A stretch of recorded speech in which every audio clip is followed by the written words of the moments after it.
आज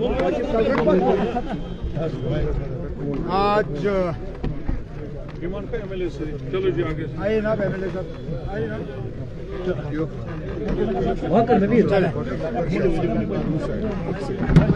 सर थोड़ा जोर से एक इस तरफ सर चले। आज नेशनल कॉन्फ्रेंस के तरफ से आगा महमूद साहब ने बडगाम बाई इलेक्शन के लिए नामजदगी के कागज जो हैं वो भरे हैं। पूरी तंजीम आगा महमूद साहब के साथ खड़ी है। आज से ही हम अपना पैगाम और अपने वोटर का अपील जो है बडगाम के लोगों के सामने रखेंगे और उम्मीद करेंगे कि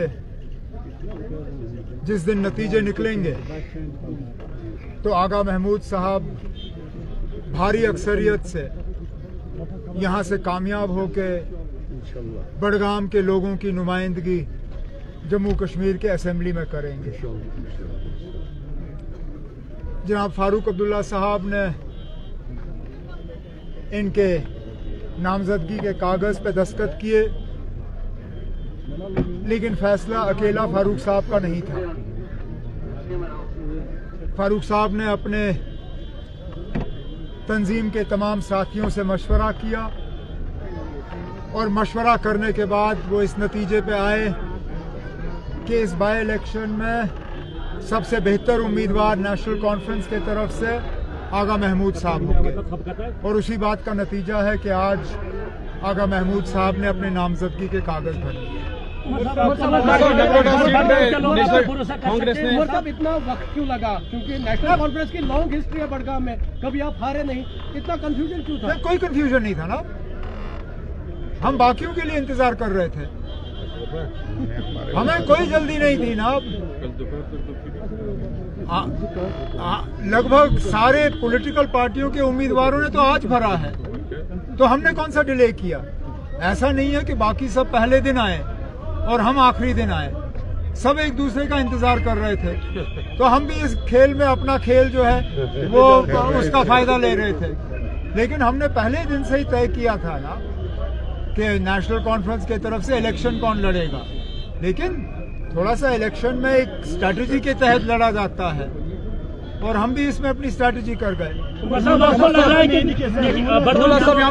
एक बार फिर आप पे भरोसा कर सकते हैं बडगाम के लोग, जिसमें से आपने जीत के बाद यहाँ विड्रॉ किया था, तो काफी उम्मीद है। मैंने कभी बडगाम के लोगों को उस मामले में धोखे में नहीं रखा। मुझे मजबूर किया गया था उस वक्त 2 सीटों से लड़ने के लिए, हालांकि मैं चाहता नहीं था। अब चलिए छोड़िए, लेकिन सीट छोड़ने के बाद इलाका नहीं छोड़ा गया, बडगाम की तरक्की को हमने छोड़ा नहीं।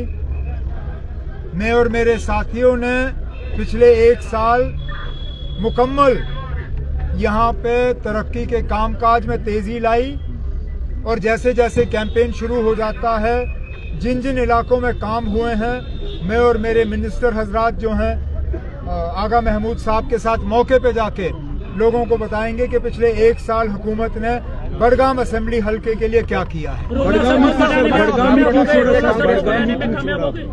बडगाम में आप भारी अक्सरियत से जीते, आप बडगाम ही क्यों? मैं दोनों जगह से भारी अक्सरियत से जीता। अब एक ना एक तो मुझे छोड़ना ही था। बडगाम छोड़ने का खास वजह छोड़िए ना, वो 1 साल पहले की बात है। आज आप आगा महमूद साहब की बात करिए। आगा महमूद साहब ने पहले ही इस सवाल का आपको जवाब दिया और मुझे नहीं लगता है कि आगा महमूद के अल्फाजों से बेहतर मैं कोई बात कर सकता हूँ। आगा महमूद साहब ने कहा कि आगा रूहुल्ला उनके लिए भी बेटे की तरह है और वो पूरी उम्मीद कर रहे हैं कि इसमें उनको आगा रूहुल्ला की मदद जो है वो हासिल होगी। अब इससे ज्यादा मुझे कहने की क्या जरूरत है। चलिए मतलब कांग्रेस ने लीड किया नगरोटा सीट पे, इस पर क्या कहना चाहते हैं आप? एक सेकंड, जहाँ तक कांग्रेस के हवाले से आपने बात पूछी, हमने कांग्रेस को ये सीट ऑफर की थी, इस बात के बावजूद कि 2014 में हम ये सीट जीत चुके थे। कांग्रेस ने नगरोटा में अपना उम्मीदवार खड़ा करने से इनकार किया। अब कोई बात नहीं, 2014 में भी उम्मीदवार हमारा था, पिछले साल भी उम्मीदवार हमारा था। अब हमारी डीडीसी मेंबर शमीमा, उनको फारूक अब्दुल्ला साहब ने नामजदगी के कागज भरने की इजाजत दी है और वो नेशनल कॉन्फ्रेंस के तरफ से डिप्टी सीएम साहब की मौजूदगी में और बाकी साथियों की मौजूदगी में नगरोटा से कागज भरे। Okay sir, thank you sir, Umar sir.